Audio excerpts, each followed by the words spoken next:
Next example है 7, ये भी वेरी इंपॉर्टेंट है।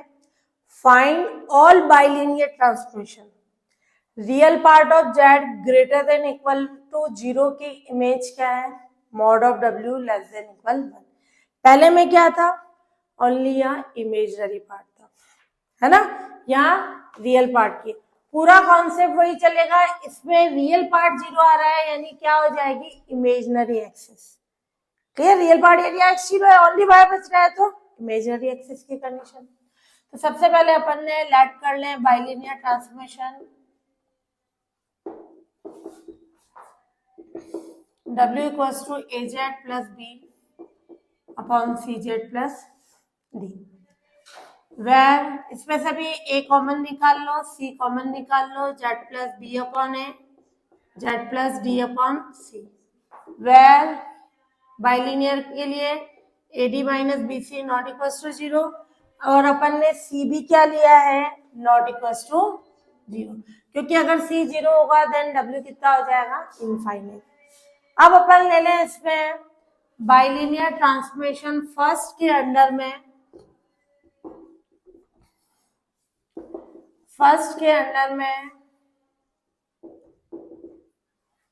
जेड प्लेन में real part of z equals to 0, real part of z equals to 0 का मतलब अर्थात यानी डेट इज इमेजिनरी एक्सिस की, इमेजिनरी एक्सिस की डब्ल्यू प्लेन में इमेज क्या है, इमेज यूनिट सर्किल है।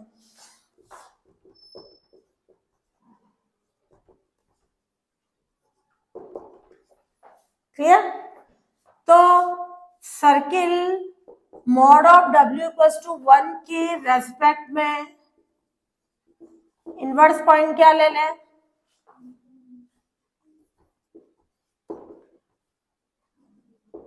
WN 1 upon W conjugate. ध्यान से समझना, इसके रेस्पेक्ट में इनवर्स पॉइंट क्या होंगे, ये कि जेड प्लेन में इमेज क्या होगी, केवल मेन इस कॉन्सेप्ट का है, बाकी पूरा वही चलेगा। देखो ये x, ये y, ये z plane, real part of 0 है नहीं, ये इमेजिनरी एक्सिस। अब ये मिरर का काम करेगी।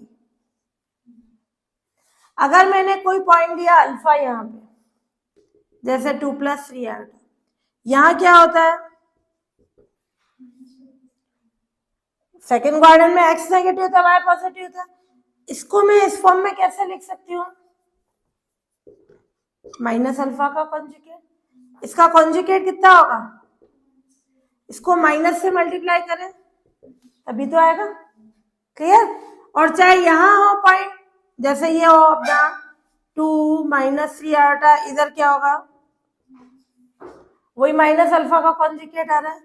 तो अब ये मिरर का काम करेगी, तो अल्फा का कॉन्जुगेट क्या हो जाएगा, यहाँ इसके रेस्पेक्ट में इनवर्स पॉइंट, जब W और 1 अपॉन W कॉन्जुगेट है तो जेड प्लेन में क्या होंगे, अल्फा और माइनस अल्फा कॉन्जुगेट होंगे। केवल पहले और अभी वाले क्वेश्चन में ये डिफरेंस है।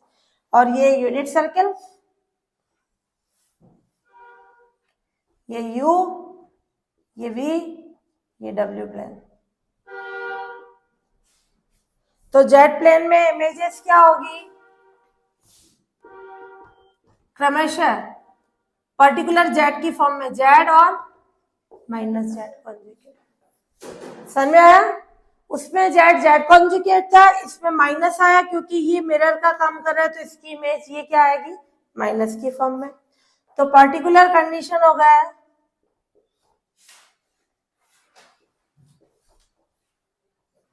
यानी जब अपन ने सर्किल के अंदर पॉइंट लिया तो W 0, बाहर लिया तो इनफाइनाइट।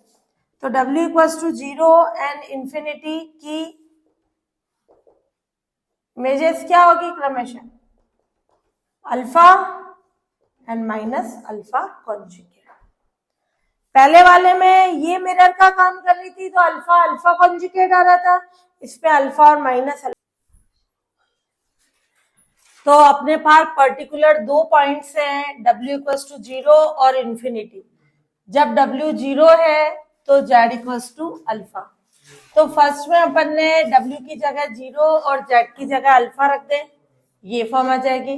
इसको सॉल्व करें, B/A की वैल्यू आ गई माइनस अल्फा। दूसरा, जब W इंफिनिटी है, Z कितना है माइनस अल्फा कॉन्जुगेट, ये भी फर्स्ट में रख दें, इंफिनिटी यानी 1/0, ये सॉल्व कर लें, D/C की वैल्यू आ गई अल्फा कॉन्जुगेट, B/A की वैल्यू आई, D/C की वैल्यू आई, इन दोनों को अपन फर्स्ट में पुट कर दें, ये वैल्यू आ गई। अब फाइंड करना है अपने को A/C। तो इमेजिनरी एक्सिस पे इजी वे में पॉइंट कौन सा होगा, Z इक्वल्स टू 0। बहुत सारे पॉइंट हो सकते हैं, पर इजी वे में जो पॉइंट होगा Z इक्वल्स टू 0, उसकी इमेज किस पे होगी, सर्किल पे होगी। तो जब Z 0 रखे तब मॉड ऑफ W कितना होगा 1। तो इस इक्वेशन सेकंड का बोथ द साइड मॉड लिया और उसमें Z की जगह क्या रख दिया 0। तो मॉड ऑफ W 1 और ये Z की जगह 0 आ गया। ये 1 mod of A/C, mod minus alpha, mod of alpha conjugate. इस मॉड को अलग अलग कर दिया अपन, mod of minus alpha, mod of alpha conjugate same cancel हो जाएगा। तो मॉड ऑफ A/C 1 के इक्वल आ गया। तो A/C कितना होगा, e raise to power iota theta. किसी का भी मॉड हटाएंगे तो क्या आएगा, e raise to power iota theta. ये A/C की वैल्यू आ गई, इसको अपन ने सेकंड में पुट कर दिया। तो ये आ गया W equals to e raise to power iota theta Z minus alpha upon Z plus alpha conjugate. ये बाइलिनियर ट्रांसफॉर्मेशन होगा कब, जब imaginary part of Z equals to 0, उसकी image mod of W equals to 1 है। अब दूसरा, जब अपना imaginary part of Z greater than 0 है, mod of W less than 1 है, उसके लिए बाइलिनियर ट्रांसफॉर्मेशन फाइंड करना है। तो अपन यही बाइलिनियर ट्रांसफॉर्मेशन ले रहे हैं और बताएंगे इस ट्रांसफॉर्मेशन में इमेजिनरी पार्ट ऑफ Z जब ग्रेटर देन 0 है, देन मॉड ऑफ W क्या होगा, लेस देन 1। तो इसके लिए अपन W कॉन्जुगेट -1 फाइंड करें। ये W की वैल्यू, W कॉन्जुगेट -1, ये कैंसिल हो गया, क्लियर। इधर एलसीएम ले लिया, Z प्लस अल्फा कॉन्जुगेट और Z कॉन्जुगेट प्लस अल्फा, और जो नीचे वाली वैल्यू है जो अपन ने एलसीएम लिया उसको मॉड में लिख सकते हैं। तो ये Z minus alpha, Z conjugate minus alpha conjugate minus, ये दोनों वैल्यू 1 से मल्टीप्लाई हो गई।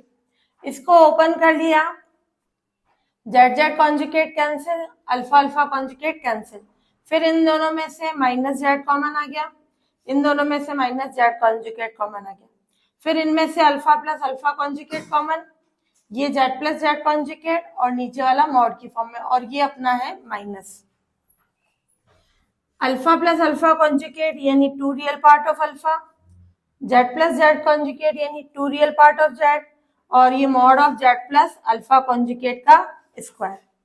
अब अपना रियल पार्ट ऑफ अल्फा क्या होगा, पॉजिटिव। ये इमेजिनरी एक्सिस अल्फा में चाहे यहां लूं चाहे यहां लूं, उसका एक्स कैसा होगा, फर्स्ट और फोर्थ क्वाड्रेंट में पॉजिटिव, यानी real part of alpha positive, और ये किसी का मॉड है वो पॉजिटिव होगा। अब अपन ने अज्यूम कर लिया कि अगर real part of Z positive है तो ये टोटल वैल्यू कैसी हो जाएगी, नेगेटिव। तो W कॉन्जुगेट -1 लेस देन 0, यानी real part of Z greater than 0 है, तो mod of W less than 1 हो गया। यही प्रूफ करना था। तो इसका मतलब जो ये बाइलिनियर ट्रांसफॉर्मेशन है किसके लिए है, दोनों के लिए यही बाइलिनियर ट्रांसफॉर्मेशन है, क्लियर। ये रिक्वायर्ड बाइलिनियर ट्रांसफॉर्मेशन आ गया।